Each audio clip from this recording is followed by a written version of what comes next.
প্রকৃতিকে ভালোবাসেন তাদের জন্য এই ভিডিও। যারা প্রকৃতিকে ভালোবাসেন না তাদের এই ভিডিও দেখে লাভ নেই, কারণ আপনারা কিছু উপলব্ধি করতে পারবেন না। পশ্চিমবঙ্গের পুরুলিয়া জেলার জঙ্গলমহল বান্দোয়ান থেকে 15 কিলোমিটার দূরে সাতগুরুমের তীরে দেখতে পাচ্ছেন, এটা হচ্ছে মা দুয়ার্সিনী দেবীর মন্দির। এই দুয়ার্সিনী দেবীর মন্দির থেকে এই জায়গার নাম হয়েছে দুয়ার্সিনী। এই সাতগুরুম নদীর তীরে অবস্থিত মা দুয়ার্সিনী দেবীর মন্দির। যারা প্রকৃতিকে ভালোবাসেন তাদের জন্য এই ভিডিও। যারা প্রকৃতিকে ভালোবাসেন না তাদের এই ভিডিও দেখে লাভ নেই, কারণ আপনারা কিছু উপলব্ধি করতে পারবেন না।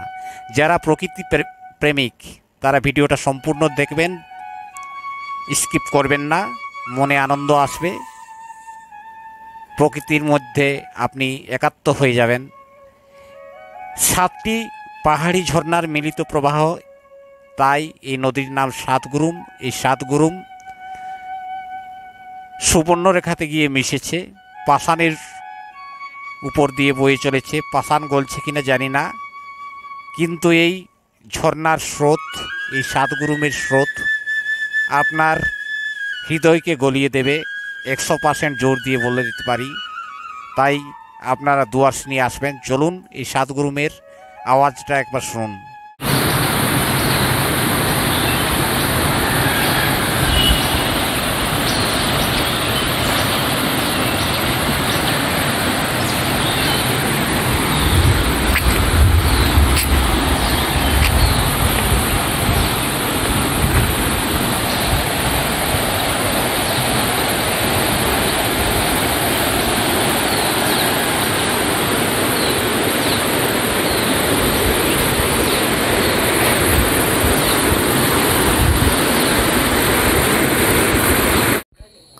শুধুমাত্র সাতগুরুম নয় বন্ধু, এই দুয়ার্সিনীতে আরও অনেক কিছু দেখার আছে।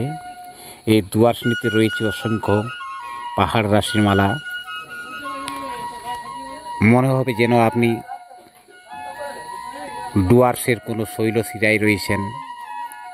আমি যতটা দেখাচ্ছি তার চাইতেও অনেক বেশি উপলব্ধি করতে পারবেন আপনারা আপনাদের দু চোখ ভরে। তাই অতি অবশ্যই দুয়ার্সিনী বেড়াতে আসবেন।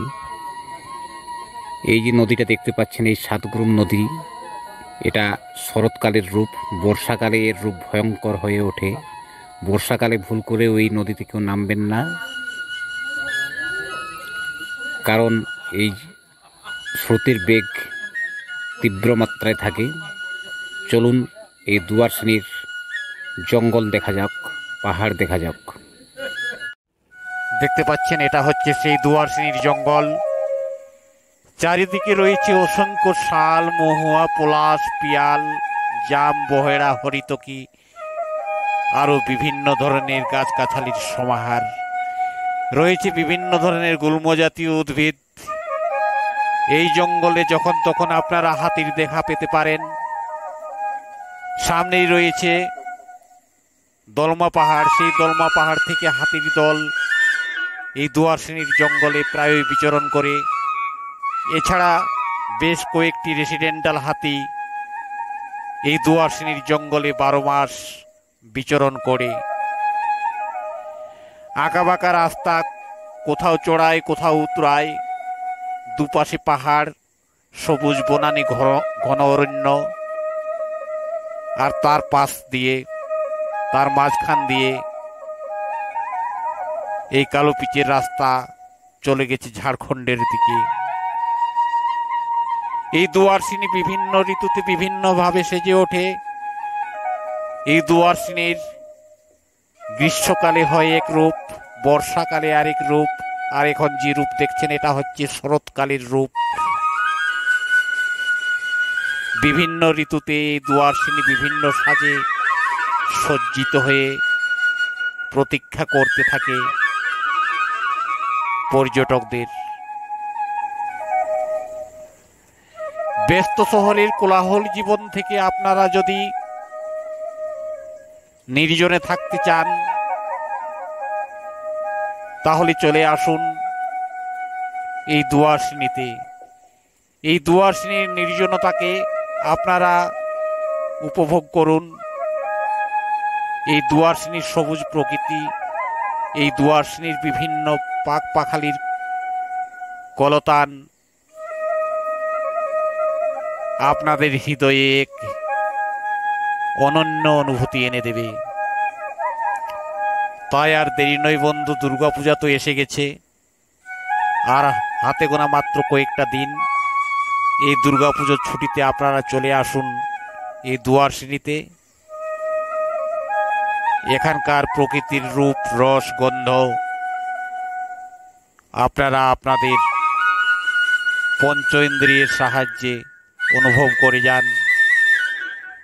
আপনাদের মনের মানুষের হাতে হাত ধরে এই পাহাড়তলির জঙ্গলে,